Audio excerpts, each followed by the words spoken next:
우리 예수님은 말씀대로 행하시는 분입니다. 그리고 하나님의 말씀에 순종하는 예수님이시죠. 예수님은 제자들에게 두 번에 걸쳐서 말씀하셨어요. 예루살렘에 가게 되면 내가 고난을 받을 것이다. 그리고 죽을 것이다. 그러나 다시 3일 만에 살아날 것이다.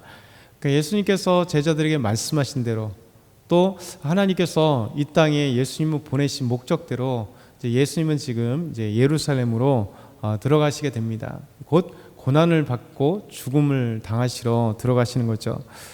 이 말씀을 보면 하나님 말씀에 철저하게 순종하시는 예수님, 그리고 예수님 자신이 말씀하신 것에 대해서 철저하게 이행하시는 예수님의 모습을 보게 돼요. 그러면서 우리에게 한번 도전을 되죠. 하나님 말씀하신 바는 절대 거짓하지 않으시고 반드시 이루신다. 그러면서 예수님께서도 허언하지 않는 분이시다. 예수님 반드시 그 말씀하신 대로 그대로 본인도 이행하시는 주의 말씀이다. 우리는 허언할 때가 참 많잖아요. 약속을 해도 약속을 지키지 않을 때가 있고, 또 이런 계획을 해도 그냥 뭐 위야무야 술렁술렁 이렇게 지나갈 때가 있습니다. 그래도 어쨌든 간에 약속을 할 때 반드시 이행하는 것도 쉽진 않습니다. 그래서 하나님께서 우리의 말씀 가운데 놀라운 은혜로 다가오는 것이죠. 오늘 말씀 예수님께서 제자들에게 나귀 새끼를 구해오라 이렇게 말씀하십니다. 우리 1절부터 6절 천천히 같이 읽겠습니다. 그들이 예루살렘에 가까이 와서 감람산 벳바게와 베다니에 이르렀을 때 예수께서 제자 둘을 보내시며 이르시되 너희는 맞은편 마을로 가라. 그리로 들어가면 곧 아직 아무도 타보지 않은 나귀 새끼가 메어 있는 것을 보리니 풀어 끌고 오라. 만일 누가 너에게 왜 이렇게 하느냐 묻거든 주가 쓰시겠다 하라. 그리하면 즉시 이리로 보내리라 하시니 제자들이 가서 본즉 나귀 새끼가 문 앞 거리에 메어 있는지라. 그것을 푸니 거기서 서 있는 사람 중 어떤 사람들이 이르되 나귀 새끼를 풀어 무엇하려느냐 하매 제자들이 예수께서 이르신 대로 말한데 이에 허락하시는지라. 아멘. 이제 예루살렘에 가까이 왔을 때 예루살렘이 있고 바로 옆에 이렇게 감람산이 있고, 감람산 이렇게 좀 넘어가면 벳바게하고 그리고 베다니가 있습니다.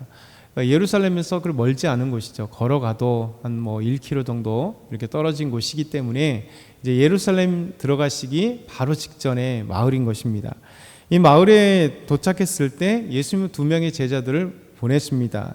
그리고 너희들은 맞은편 마을로 가서 나귀 새끼가 묶여 있는 거 보면 그걸 끌고 와라. 혹시 누가 얘기하면 주가 쓰시겠다 하라. 그럼 보낼 거다. 그건 놀랍잖아요.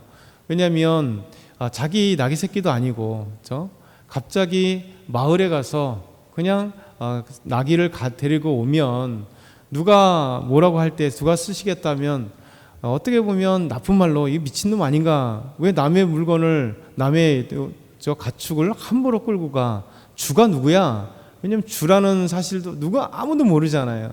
그런데 완전 모르는 마을에 모르는 이 어떻게 보면 도둑이잖아요. 남의 물건, 남의 나귀를 그냥 끌고 온다는 것은 사실 상상도 할 수 없는 일입니다. 그리고 그것도 순수하게 그냥 주겠다 이런 말씀도 사실은 쉽지 않은 것이죠.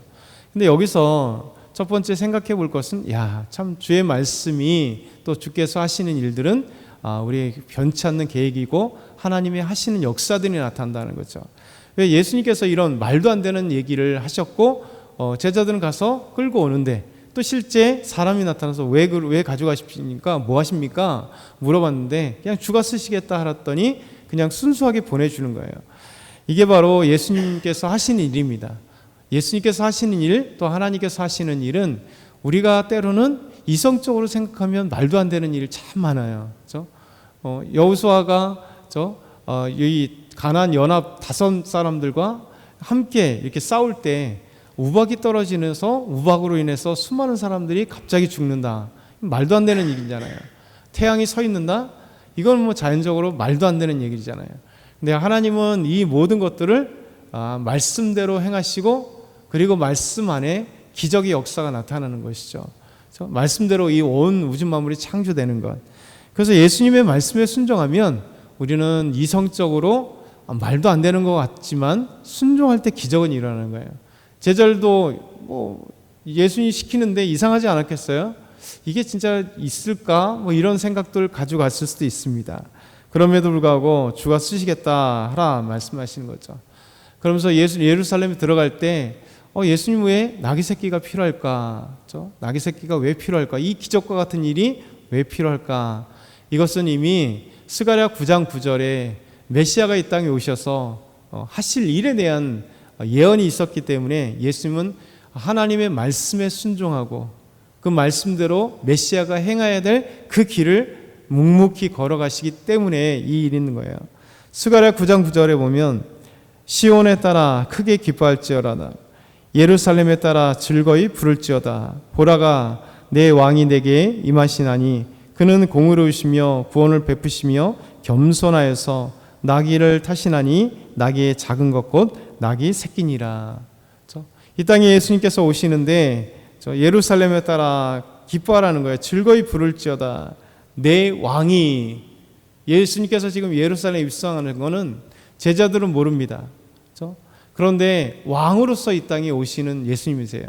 근데 왕이신데 그가 화려한 백마를 타는 것도 아니고 멋진 말을 타는 것도 아니고 수많은 사람들의 호의를 받는 것도 아니고 참 신기하게 하나님은 나귀 새끼, 나귀 곧 나귀 새끼를 타고 오시는, 왜냐하면 그분은 공의로우시고 구원을 베푸시고 겸손하신 분이기 때문에 나귀 새끼를 타시고 왕으로서 예루살렘의 환호 속에 오시겠다, 이 약속이 돼 있는 거죠. 그러니까 하나님은 이 약속을 하시면서 또 예수님은 이 약속대로 순종하여서 이때 벳바게와 베다니에 도착했을 때 예루살렘에 입성하기 전에 말씀에 순종하여 나귀 새끼를 구하여 오는 이 놀라운 것들이죠. 그래서 예수님의 모든 삶은 하나님의 말씀에 순종의 삶이다. 그렇죠? 우리 그리스도인들에게도 동일하게 요구되는 게 뭐냐면 참 우리가 하나님 말씀에 순종하기 어려운데 순종하여서 나와야 되는 것. 우리는 이 얘기를 해도 쉽지 않잖아요. 누구 말을 듣는다는 건 쉬운 것은 아닙니다. 그럼에도 순종하여서 주님 앞에 나오는 것, 그랬을 때 하나님은 놀라운 일들을 계획하시고 행하시고 함께 하시는 놀라운 은혜가 있는 것입니다. 두 번째 보면 예수님의 예루살렘 입성은 메시아의 입성이죠. 그랬을 때 이제 지금 이때는 많은 예루살렘 성 사람들이 예수님 메시아로, 또 다윗의 자손으로 오시는 그 메시아로 환호하며 호산나 하시죠. 우리 7절부터 10절 마지막으로 한번 읽겠습니다. 나귀 새끼를 예수께로 끌고 와서 자기들의 겉옷을 그 위에 얹어 놓음에 예수께서 타시니 많은 사람들이 자기들의 겉옷을, 또 다른 이들은 들에서 벤 나뭇가지를 길에 펴며 앞에서 가고 뒤에서 따르는 자들이 소리 지르되 호산나 다윗 찬송하리로다. 주의 이름으로 오시는 이여 찬송하리로다. 오는 우리 조상 다윗의 나라여 가장 높은 곳에서 호산나 하더라. 아멘. 나귀 새끼로 타고 오시는 예수님, 메시아의 이 모습을 순종하러 오신 예수님. 예수님께서 입성하실 때 수많은 사람들이 이제 이분이 메시아구나라는 사실을 생각하면서 이제 놀랍게 막 찬송을 부릅니다. 많은 사람들이 자기의 겉옷을 펴기도 하고 또 나뭇가지를 베어서 마태복음 종려나무가지 대추여자 나무를 잘라서 잎을 짜서 막 찬양하는 것이죠. 그래서 이걸 종려주일이라고 하잖아요. 고난주일 주간 바로 전에는 종려주일, 종려나무를 잘라서 이제 일주일 전에 예수님 십자가에 죽기 전 일주일 전에 이렇게 예루살렘 입성할 때 이렇게 종려나무를 가지고 흔드는 것을 갖다가 종려주일이라 지금 얘기합니다. 그들은 소리 지르면서 호산나 찬송하리로다. 주의 이름으로 오시는 이여. 시편의 말씀처럼 호산나 찬양하는 거예요. 그러면서 주의 이름으로 오시는 이여. 그건 메시아겠죠. 그러면서 또 다시 찬송하리로다. 오는 우리 조상 다윗의 나라여. 하나님이 다윗의 나라를 강하게 하실 것이고 영원한 나라로 세우시겠다. 다윗에게 사무엘하 7장에 다윗 언약으로 말씀하신 대로 이들은 그것을 기억하면서 막 찬양하는 거예요. 그러면서 가장 높은 곳에서 호산나 하더라. 이 예언의 말씀대로 이들은 찬양을 하고 있는 거죠. 이날만큼은 온 예루살렘 사람들이 또 제자들이 예수님이 메시아로 기억되고 찬양하고 영광스러운 거죠. 그래서 예수님은 이 메시아로 이 땅에 또 예루살렘으로 들어오시는 거예요. 여기까지 참 아름다운 모습으로 기억해야 돼요. 예수님은 구약에 예언되었던 나귀 새끼를 타고 가지만 그는 의로우시고 공의로우시고 그는 겸손하시고 구원을 베푸실 메시아다.